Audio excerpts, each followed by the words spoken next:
A'udzubillahi minasyaitonirrajim. Bismillahirrahmanirrahim. Assalamualaikum warahmatullahi wabarakatuh.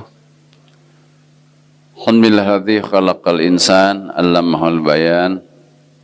Shalatu wassalamu ala khairil anam sayyidina Muhammadin sayyidil arabi wal ajam wa ala alihi manabil ulumi wal hikam wa ba'du. Jamaah sekalian, kita lanjutkan kajian kita tentang kuasa Allah mengeluarkan kita dari rahim ibu kita. Sudah dibahas pada pertemuan yang lalu, yang kalau kita simpulkan bahwa betul-betul kuasa Allah tanpa perkenannya kita tidak mungkin sampai hari ini masih hidup. Nah, lalu sesudah Allah menjelaskan bahwa wahai manusia, kalian lahir ke muka bumi ini atas prakarsa aku loh. Gitu. Maka waktu lahir itu keadaan kamu itu la ta'lamuna syai'a, tidak tahu apa-apa alias bodoh. Yang sekarang pinter, titelnya sederet-deret, semua waktu lahirnya adalah bodoh. Dan bukan sekedar bodoh, miskin. La tamlikuna syai'a. Jadi rupanya Allah ingin menyadarkan manusia bahwa kebodohan waktu lahir, kemiskinan waktu lahir, lalu Allah pula yang memberikan sarana untuk pinter, sarana untuk kaya, yaitu dengan diberinya indra dan akal. Indra disebut ini dua, as-sam'a, pendengaran, wal absara, penglihatan, wal afidata, dan akal pikiran. Karena mendengar, melihat, dan berpikir, maka manusia yang tadinya tidak tahu menjadi tahu. Tadinya bodoh menjadi pinter. Nah, tadinya miskin karena sekarang diberi fasilitas mendengar, melihat, dan berpikir, jadi pinter. Dengan pinter punya keterampilan, dengan keterampilan bisa dijual menjadi harta, bekerja dapat gaji.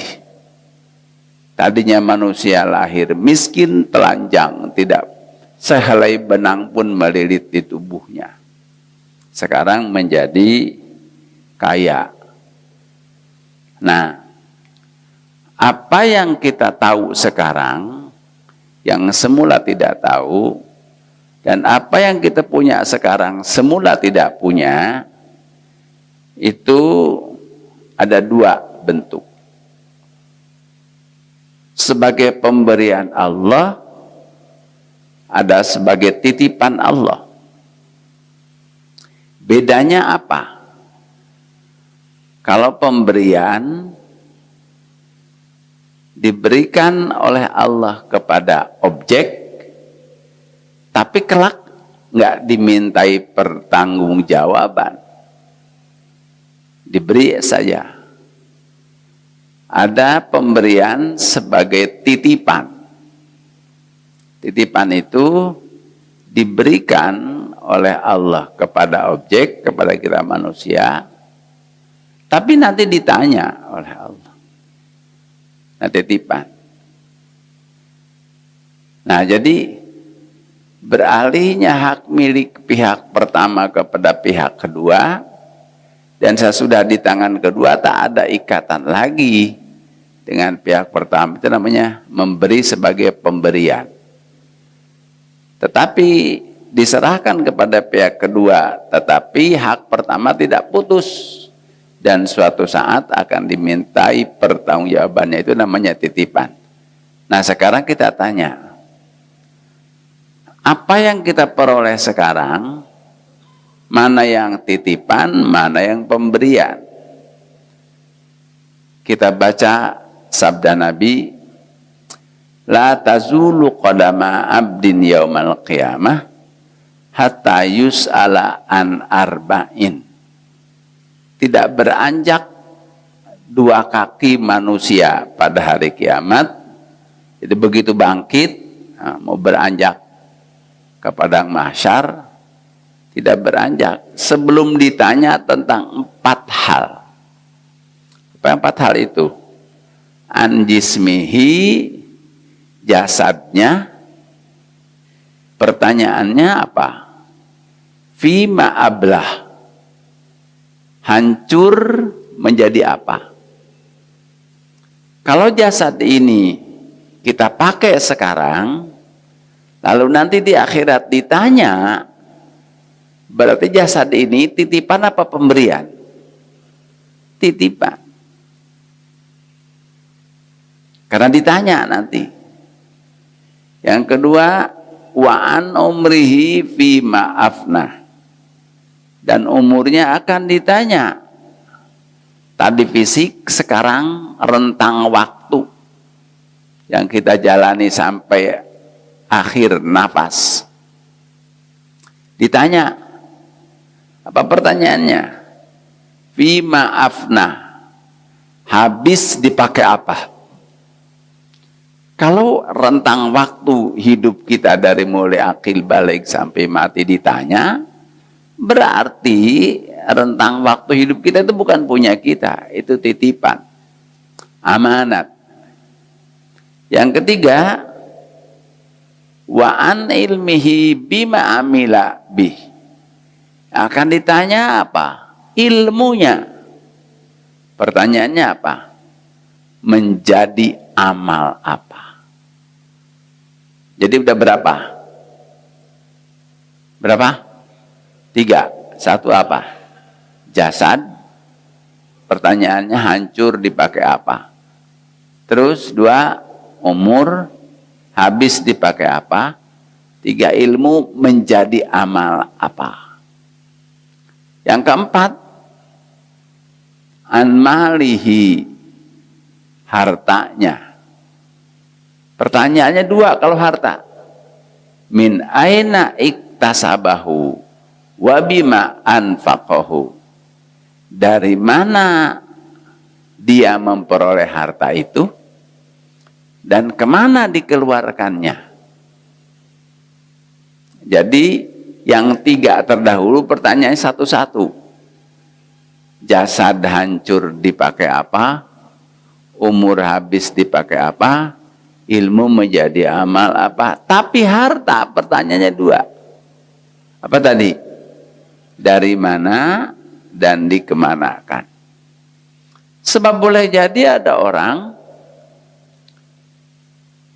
dia rajin sedekah, ternyata hasil korupsi.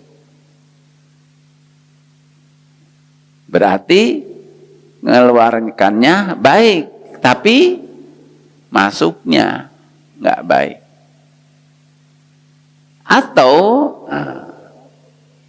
masuknya halal, tapi dipakai maksiat, dipakai mabok.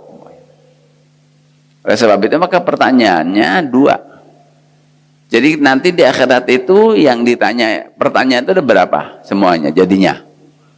5. Jasad hancur dipakai apa? Terus umur habis dipakai apa?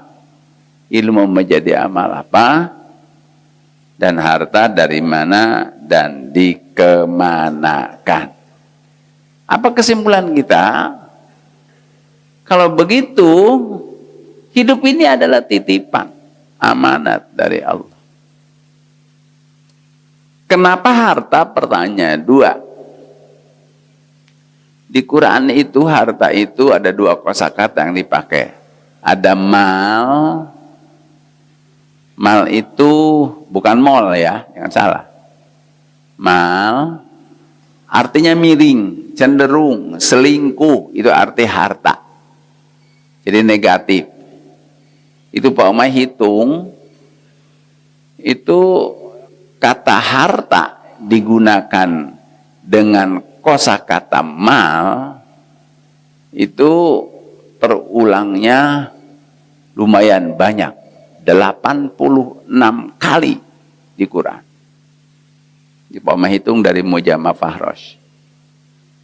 Dari 86 kali itu 25 kali bentuk tunggal, mal, mufrad, singular. Ada 61 kali bentuk jamak, amwal. Jadi banyak harta itu amwal. Dari pengulangan jumlah bentuk jamak lebih banyak daripada jumlah tunggalnya, itu isyarat bahwa fungsi harta itu lebih besar apanya? Sosial. Jadi pengelolaan harta yang benar itu adalah membantu orang lain. Kata harta digunakan kata mal itu cenderung negatif. Jika harta itu dikaitkan dengan persona ketiga, dia, umpamanya, maluhu, malahu, harta dia, itu terulang ada 6 kali, yang 5 negatif, yang 1 positif. Berarti harta ketika digunakan kosakata mal itu adalah lebih cenderung kepada negatif. Yang 1 itu apa? Abu Bakar Siddiq diabadikan oleh Allah dalam surat Al-Lail. Alladzi yu'ti ma'lahu yatazakka. Abu Bakar Siddiq itu melihat Bilal disiksa sama tuannya Abu Sufyan, diikat kakinya kepada beberapa ekor kuda, terus kudanya dicambuk supaya lari, dan Bilalnya di atas batu-batu yang tajam sampai kulitnya yang hitam itu berubah menjadi merah darah. Disuruh kembali kepada agama nenek moyang dia karena Bilal sudah masuk Islam. Tapi dicambuk lagi, tanya lagi siapa Tuhanmu. Selalu Bilal mengatakan Ahad, Ahad. Di tengah-tengah disiksa begitu, datang Abu Bakar As-Siddiq. Ditanya, Tuhan Abu Sufyan, gerangan salah apa budakmu sampai disiksa sekejam itu? Dia ikut agama Muhammad, katanya gitu. Akhirnya kata Abu Bakar, boleh saya bayar? Boleh, tapi mahal, katanya. Berapa? Sebut harganya sekian. Abu Bakar tidak ditawar itu, langsung dibayar. Nah, peristiwa ini diabadikan oleh Allah, tapi tidak disebut Abu Bakarnya. Kalau dalam Al-Quran tidak disebut nama tertentu atau tempat tertentu, itu berlaku juga bagi siapapun. Gitu. Nah, hanya 1. Yang lainnya, kata-kata maluhu, malahu, harta dia, itu negatif. Umpamanya, tabat syada abi lahabi wa tabba, ma'agna anhu maluhu wa makasab. Celakalah Abu Lahab, sungguh celaka. Tidak ada gunanya hartanya dan usahanya. Atau wailul likulli humazatil lumazah alladzi jama'a malahu wa addada. Celakalah orang tukang mengumpat, mencela, yang menghimpun hartanya dan menghitung-hitungnya. Itu ada 5 kata harta yang dikaitkan dengan persona ketiga. Malahu.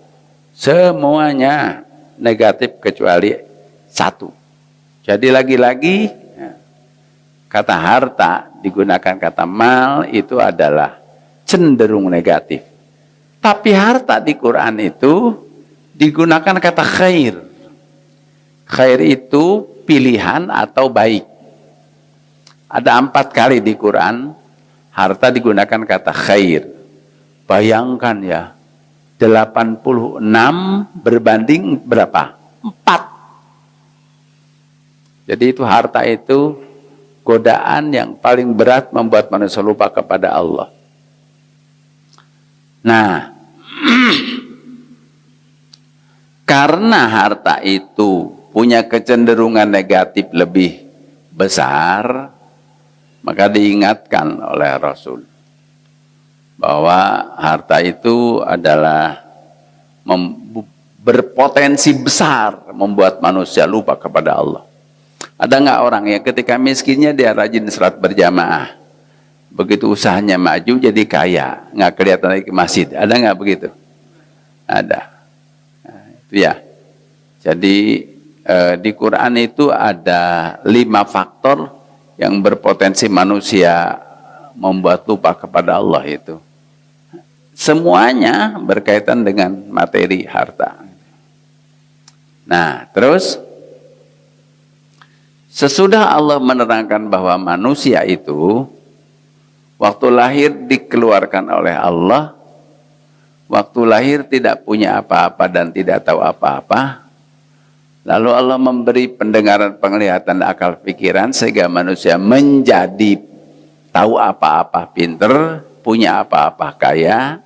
Itu adalah titipan dari Allah. Maka karena dia statusnya titipan, waktu diterima oleh manusia titipan itu harus disyukuri. Maka di ujung ayat yang tadi itu surat An-Nahl ayat 78, la'allakum tashkurun. Jadi sekarang kita di dunia ini harus bersyukur. Apa itu bersyukur? Secara bahasa syukur artinya terbuka. Kebalikannya kufur. Jadi syukur nikmat, terbuka kesadarannya tentang sumber nikmat itu dari Allah. Kebalikannya kufur nikmat, tertutup kesadarannya bahwa nikmat dari Allah. Nah, jadi cara bersyukur yang diajarkan Al-Quran dan dicontohkan oleh Rasul ada 6. 1, menyadari bahwa segala nikmat yang kita peroleh itu adalah anugerah Allah. Wa ma bikum min nikmatin faminallah. Itu surat An-Nahl ayat 53. Yang kedua, cara bersyukur itu mengenang situasi sebelum kita mendapat nikmat. Jadi kalau kita sekarang punya rumah, ingat bagaimana situasi waktu kita belum punya rumah.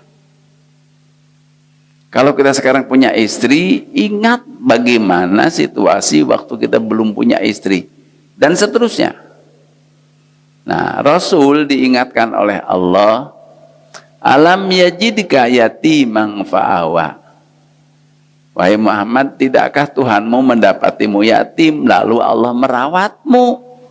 Berarti Nabi diingatkan, kamu tuh dirawat oleh Allah. Jadi anak yatim itu dirawat oleh Allah.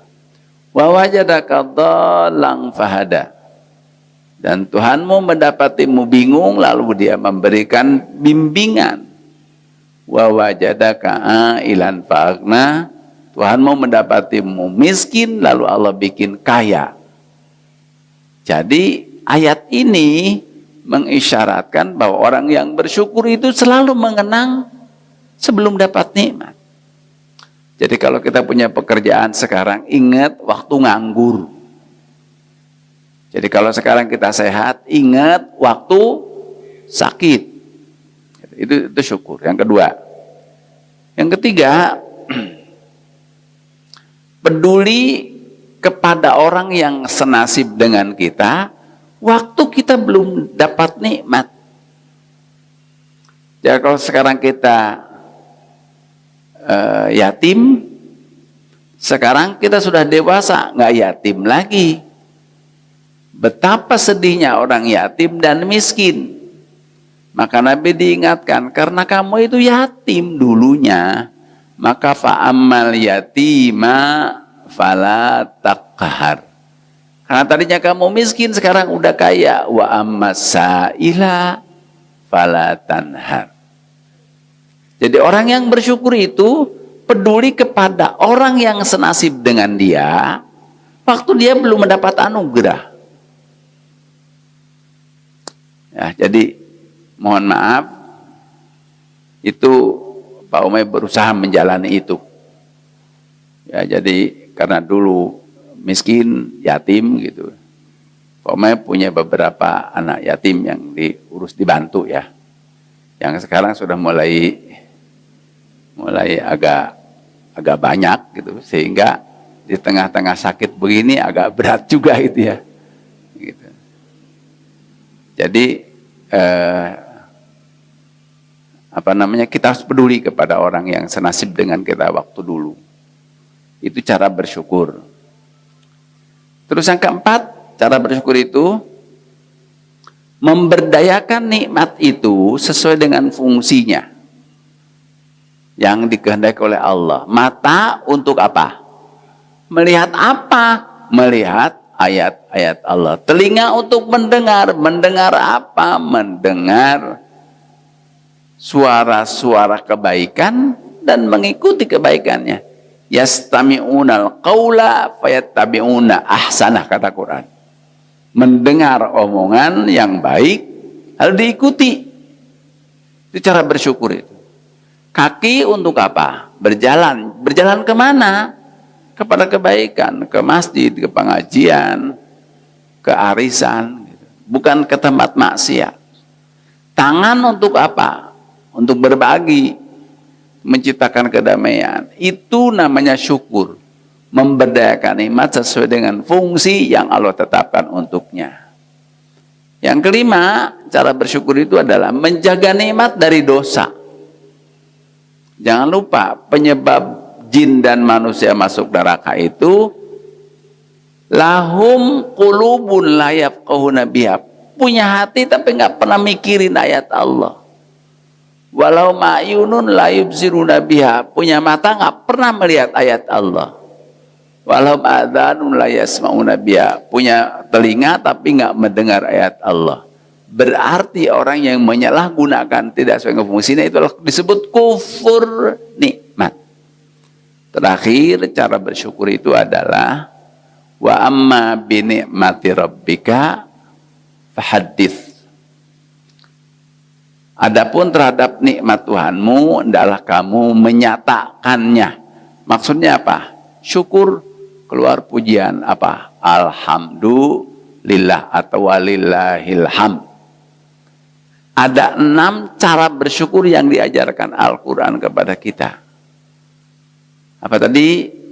Ingat sumber nikmat siapa? Allah. Terus mengenang situasi sebelum dapat nikmat. Peduli kepada orang yang senasib dengan kita sebelum dapat nikmat. Lalu memberdayakan nikmat sesuai dengan fungsi yang ditetapkan oleh Allah. Menghindarkan penyalahgunaannya. Dan keluar ungkapan Alhamdulillah. Apa janji Allah bagi orang yang bersyukur ini? Ada 3. 1, surat Ibrahim ayat 7. Wa idh ta'adzana rabbukum la in syakartum la azidannakum. Ingatlah ketika Tuhanmu memaklumkan bahwa sungguh jika kamu benar-benar bersyukur, sungguh aku akan menambahnya. Ada kata sungguh 3 kali dalam kata itu. Berarti pasti. Jadi kita ingat nggak waktu bahas alam arham kemarin, bahwa seseorang itu rezekinya telah ditetapkan segini kan, umurnya segini kan, bahagianya segini, sengsaranya segini kan, gitu. Tapi rizki yang sudah ditetapkan segini itu, ketika disyukuri, dirubah oleh Allah, ditambah. Semakin tinggi syukurnya seseorang, semakin besar tambahnya. Dan itu subhanallah ya. Maaf sekali, Pak Umar sering membantu teman, ya, entah itu ustadz, entah teman biasa, itu bukan ustadz gitu. Itu ketika datang minta bantuan, kita bantu gitu ya, semampu yang kita bisa. Itu bisa kita lihat. Ada orang yang syukurnya luar biasa, itu kita kasih modal, umpamanya usaha, itu jalan, bagus. Tetapi ketika orangnya mengandalkan minta terus, nggak tahu bersyukur, itu susahnya selama-lamanya. Susah aja hidupnya itu. Jadi ini real dalam kehidupan itu. Jadi kalau orang susah itu salah satu penyebabnya adalah kufur nikmat. Kalau syukur ditambah. Semakin tinggi syukurnya, semakin besar tambahnya. Yang kedua, di surat An-Nisa ayat 147. Jadi angka ayat itu didekatkan sama Allah supaya kita paham. Mudah hafalnya. Yang tadi yang pertama ditambah surat berapa? Surat 14 ayat 7. Yang sekarang surat 4 ayat 147.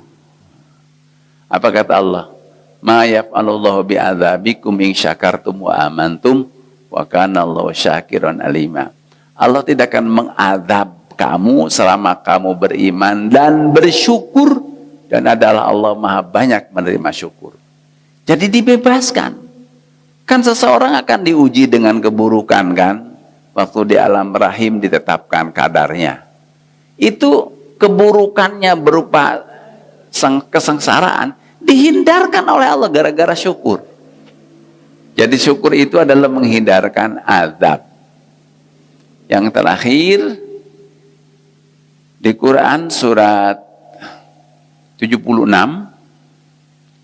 itu surat Al-Insan.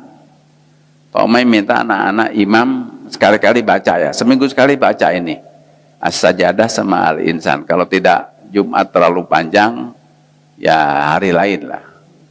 Ada yang imam udah store ke bapak, itu dipakai itu ya, dipakai surat Al-Insan. Di surat Al-Insan itu cerita tentang kenikmatan surga, ada ayat 5 sampai ayat 22. Nah, kenikmatan surga 5 sampai 12 itu surga diperuntukkan buat orang yang sabar. Wa jazahum bima sabaru jannata wa harira. Dari ayat 13 sampai ayat 22 itu kenikmatan surga yang paripurna diperuntukkan buat orang yang syukur. Jadi masuk surga itu cuma 2 orang. Siapa? Orang yang sabar ketika diuji musibah, dan orang yang syukur ketika diuji nikmat. Jadi janji Allah bagi yang bersyukur itu ada 3. Nikmatnya di dunia ditambah, dibebaskan dari azab, dan surga dengan berbagai kenikmatan yang paripurna. Jemaah sekalian, dengan selesainya membahas ayat ini, mari kita sadari bahwa sesungguhnya betapa Allah Maha baik. Betapa Allah Maha baik. Kita hadir ke dunia dikeluarkan oleh Dia, diberi ilmu, diberi harta, diberi fasilitas indera dan akal. Jadi makin tinggi dan makin besar rasa syukur kita. Caranya dengan apa? Makin mentaati titah perintahnya dan makin setia meninggalkan cegah larangannya. Bukan untuk Allah, tapi untuk siapa? Untuk kita. Bagi Allah manusia mau kafir semua tidak rugi, mau takwa semua tidak untung. Allah qaimun bidzatihi, Dia berdiri sendiri. Kita lah yang menentukan mau beruntung atau mau biarkan merugi lah buat kita. Semoga Allah membimbing kita dengan taufik hidayahnya, sehingga kita menjadi orang yang pandai bersyukur ketika diuji dengan nikmat, atau pandai bersabar ketika diuji dengan musibah. Subhanakallahumma wa bihamdik, asyhadu an la ilaha illa anta, astaghfiruka wa atubu ilaik. Alhamdulillahirabbil alamin. Assalamualaikum warahmatullahi wabarakatuh.